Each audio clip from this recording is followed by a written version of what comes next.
Okay, now I don't want to alarm anybody in this room, but it's just come to my attention that the person to your right is a liar. Also, the person to your left is a liar. Also, the person sitting in your very seats is a liar. We're all liars.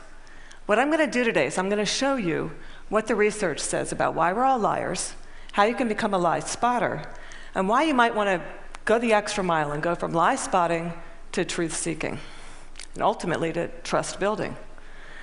Now, speaking of trust, ever since I wrote this book, Lie Spotting, no one wants to meet me in person anymore. No. They say, it's okay, we'll email you. I can't even get a coffee date at Starbucks. My husband's like, honey, deception. Maybe you could have focused on cooking. How about French cooking? So before we get started, what I'm going to do is I'm going to clarify my goal for you, which is not to teach a game of gotcha. Lie spotters aren't those nitpicky kids, those kids in the back of the room that are shouting, gotcha, gotcha. Your eyebrow twitched. You flared your nostril. I watched that TV show, Lie to Me. I know you're lying. No. Lie spotters are armed with scientific knowledge of how to spot deception. They use it to get to the truth. And they do what mature leaders do every day. They have difficult conversations with difficult people, sometimes during very difficult times. And they start up that path by accepting a core proposition. And that proposition is the following: lying is a cooperative act. Think about it. A lie has no power whatsoever by its mere utterance. Its power emerges when someone else agrees to believe the lie. So I know it may sound like tough love, but look, if at some point you got lied to, it's because you agreed to get lied to. Truth number one about lying. Lying's a cooperative act. Now, not all lies are harmful. Sometimes we're willing participants in deception for the sake of social dignity, maybe to keep a secret that should be kept secret. We say, nice song. Honey, you don't look fat in that, no. Or we say, favorite of the digerati. You know, I just fished that email out of my spam folder. I'm so sorry. But there are times when we are unwilling participants in deception, and that can have dramatic costs for us. Last year saw $997 billion in corporate fraud alone in the United States. That's an eyelash under $1 trillion. That's 7% of revenues. Deception can cost billions. Think Enron, Madoff, the mortgage crisis, or in the case of double agents and traitors like Robert Hansen or Aldrich Ames, lies can betray our country. They can compromise our security. They can undermine democracy. They can cause the deaths of those that defend us. Deception is actually serious business. This con man, Henry Oberlander, he was such an effective con man, British authorities say he could have undermined the entire banking system of the Western world. And you can't find this guy on Google. You can't find him anywhere. He was interviewed once, and he said the following. He said, look, I've got one rule. And this was Henry's rule. He said, look, everyone is willing to give you something. They're ready to give you something for whatever it is they're hungry for. And that's the crux of it. If you don't want to be deceived, you have to know, what is it that you're hungry for? And we all kind of hate to admit it. You know, we kind of wish we were better husbands, better wives, smarter, more powerful, taller, richer, the list goes on. Lying is an attempt to bridge that gap, to connect our wishes and our fantasies about who we wish we were, how we wish we could be, with what we're really like. And boy, are we willing to fill in those gaps in our lives with lies. On a given day, studies show that you may be lied to anywhere from 10 to 200 times. Now, granted, many of those are white lies. But in another study, it showed that strangers lied 3 times within the first 10 minutes of meeting each other. Now, when we first hear this data, we recoil. We can't believe how prevalent lying is. We're essentially against lying. But if you look more closely, the plot actually thickens. We lie more to strangers than we lie to coworkers. Extroverts lie more than introverts. Men lie 8 times more about themselves than they do other people. Women lie more to protect other people. If you're in an average married couple, you're going to lie to your spouse in 1 out of every 10 interactions. Now, you may think that's bad. If you're unmarried, that number drops to 3. Lying's complex. It's woven into the fabric of our daily and our business lives. We're deeply ambivalent about the truth. We parse it out on an as-needed basis, sometimes for very, very good reasons, and other times just because we don't understand the gaps in our lives. That's truth number 2 about lying. We're against lying, but we're covertly for it in ways that our society has sanctioned for centuries and centuries and centuries. It's as old as breathing. It's part of our culture. It's part of our history. Think Dante, Shakespeare, the Bible, news of the world. Lying has evolutionary value to us as a species. Researchers have long known that the more intelligent the species, the larger the neocortex, the more likely it is to be deceptive. Now, you might remember Coco. Does anybody here remember Coco the gorilla, who was taught sign language? Coco was taught to communicate via sign language. Here's Coco with her kitten. It's her cute little fluffy pet kitten. Coco once blamed her pet kitten for ripping a sink out of the wall. We're hardwired to become leaders of the pack. It starts really, really early. How early? Well, babies will fake a cry, pause, wait to see who's coming, and then go right back to crying. 1-year-olds learn concealment. 2-year-olds bluff. 5-year-olds lie outright. They manipulate via flattery. 9-year-olds, masters of the cover-up. By the time you enter college, you're going to lie to your mom in 1 out of every 5 interactions. By the time we enter this work world, and we're breadwinners, we enter a world that is just cluttered with spam, fake digital friends, partisan media, ingenious identity thieves, world-class Ponzi schemers, a deception epidemic. In short, what one author calls a post-truth society.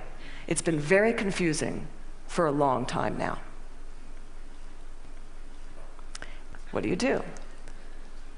Well, there's steps we can take to navigate our way through the morass. Trained lie spotters get to the truth 90% of the time. The rest of us, we're only 54% accurate.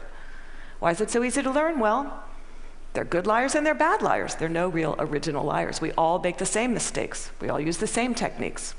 So what I'm going to do is I'm going to show you 2 patterns of deception, and then we're going to look at the hot spots and see if we can find them ourselves. We're going to start with speech. I want you to listen to me. I'm going to say this again. I did not have sexual relations with that woman, Miss Lewinsky. I never told anybody to lie, not a single time, never. These allegations are false, and I need to go back to work for the American people. Thank you. Okay, what were the telltale signs? Well, first we heard what's known as a non-contracted denial. Studies show that people who are overdetermined in their denial will resort to formal rather than informal language. We also heard distancing language, that woman. We know that liars will unconsciously distance themselves from their subject using language as their tool.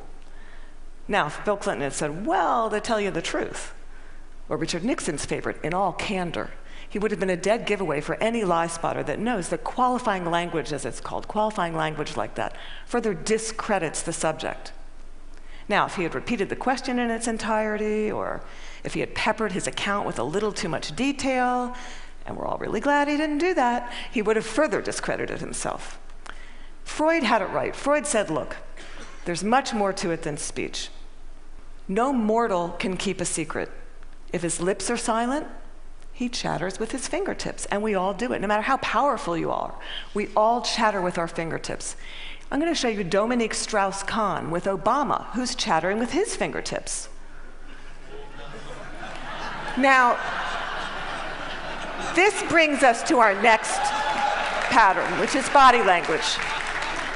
With body language, here's what you got to do. You really got to just throw your assumptions out the door. Let the science temper your knowledge a little bit, because we think liars fidget all the time. Well, guess what? They're known to freeze their upper bodies when they're lying.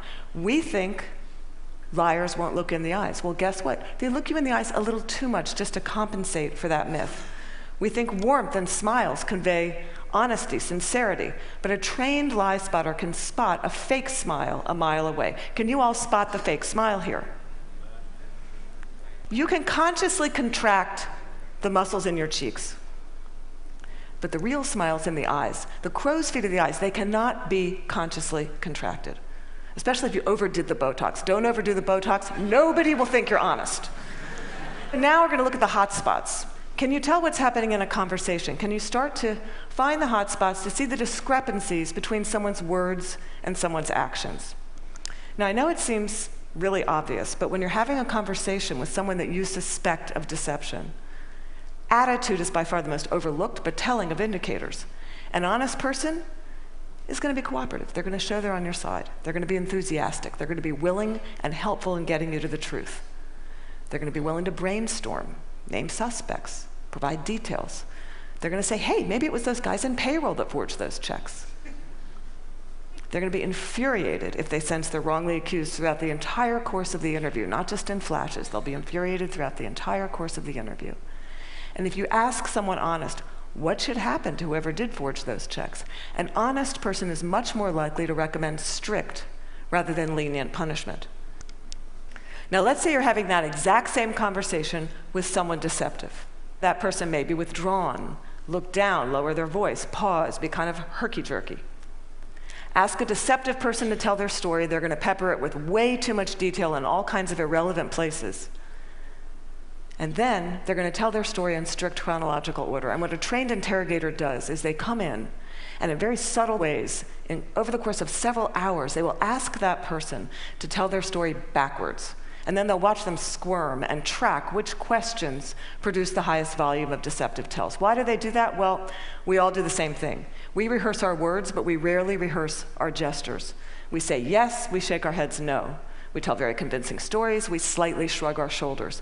We commit terrible crimes, and we smile at the delight in getting away with it. Now, that smile is known in the trade as duping delight, and we're going to see that in several videos moving forward, but we're going to start. For those of you that don't know him, this is presidential candidate John Edwards, who shocked America by fathering a child out of wedlock. We're going to see him talk about getting a paternity test. See now if you can spot him saying yes while shaking his head no, slightly shrugging his shoulders, lots of be happy to participate in one. I know that it's not possible that this child could be mine because of the timing of events, so I know it's not possible. Happy to take a paternity test and would love to see it happen. Are you going to do that soon? Is there somebody that you can't? I'm only one side. I'm only one side of the test, but I'm happy to participate in one. Okay, those head shakes are much easier to spot once you know to look for them. Now, there are going to be times when someone makes one expression while masking another that just kind of leaks through in a flash. Murderers are known to leak sadness. Your new joint venture partner might shake your hand, celebrate, go out to dinner with you, and then leak an expression of anger.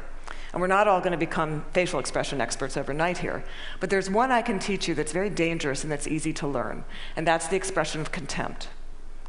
Now, with anger, you've got two people on an even playing field. It's still somewhat of a healthy relationship, but when anger turns to contempt, you've been dismissed. It's associated with moral superiority, and for that reason, it's very, very hard to recover from. Here's what it looks like. It's marked by one lip corner pulled up and in.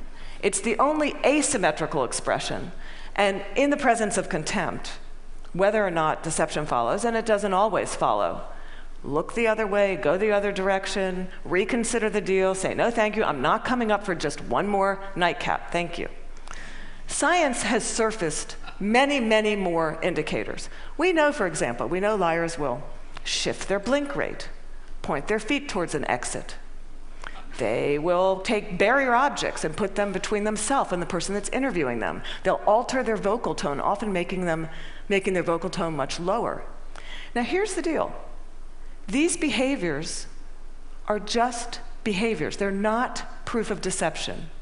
They're red flags. We're human beings. We make deceptive, flailing gestures all over the place all day long. They don't mean anything in and of themselves. But when you see clusters of them, that's your signal. Look, listen, probe, ask some hard questions, get out of that very comfortable mode of knowing, walk into curiosity mode, ask more questions. Have a little dignity, treat the person you're talking to with rapport. Don't try to be like those folks on Law and Order and those other TV shows that pummel their subjects into submission. Don't be too aggressive, it doesn't work. Now, we've talked a little bit about how to talk to someone who's lying and how to spot a lie. And as I promised, we're now going to look at what the truth looks like. And I'm going to show you two videos, two mothers. One is lying, one is telling the truth. And these were surfaced by researcher David Matsumoto in California. And I think they're an excellent example of what the truth looks like. This mother, Diane Downs, shot her kids at close range, drove them to the hospital while they bled all over the car, claimed a scraggy-haired stranger did it. And you'll see when you see the video, she can't even pretend to be an agonizing mother. What you want to look for here is an incredible discrepancy between horrific events that she describes and her very, very cool demeanor. And if you look closely, you'll see duping delight throughout this video. But at night, when I close my eyes, I can see Christy reaching her hand out to me while I'm driving, and the blood just keep coming out of her mouth. And that, maybe it'll fade too with time, but I don't think so. That haunts me the most.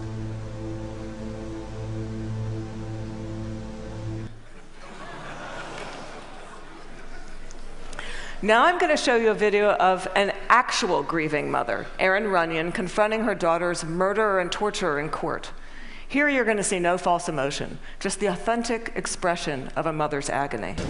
I wrote the statement on the 3rd anniversary of the night you took my baby. And you hurt her, and you crushed her, you terrified her, until her heart stopped. And she fought, and I know she fought you. I know she looked at you with those amazing brown eyes, and you still wanted to kill her. And I don't understand it, and I never will. Okay, there's no doubting the veracity of those emotions. Now, the technology around what the truth looks like is progressing on, the science of it. We know, for example, that we now have specialized eye trackers, infrared brain scans, MRIs that can decode the signals that our bodies send out when we're trying to be deceptive. And these technologies are going to be marketed to all of us as panaceas for deceit. And they will prove incredibly useful someday. But you've got to ask yourself, in the meantime, who do you want on your side of the meeting? Someone who's trained in getting to the truth, or some guy who's going to drag a 400-pound electroencephalogram through the door? Lie spotters rely on human tools. They know, as someone once said, character's who you are in the dark. And what's kind of interesting is that today we have so little darkness. Our world is lit up 24 hours a day. It's transparent, with blogs and social networks broadcasting the buzz of a whole new generation of people that have made a choice to live their lives in public. It's a much more noisy world. So one challenge we have is to remember, oversharing, that's not honesty.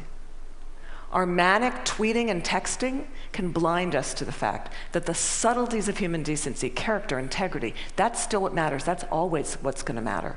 So in this much noisier world, it might make sense for us to be just a little bit more explicit about our moral code.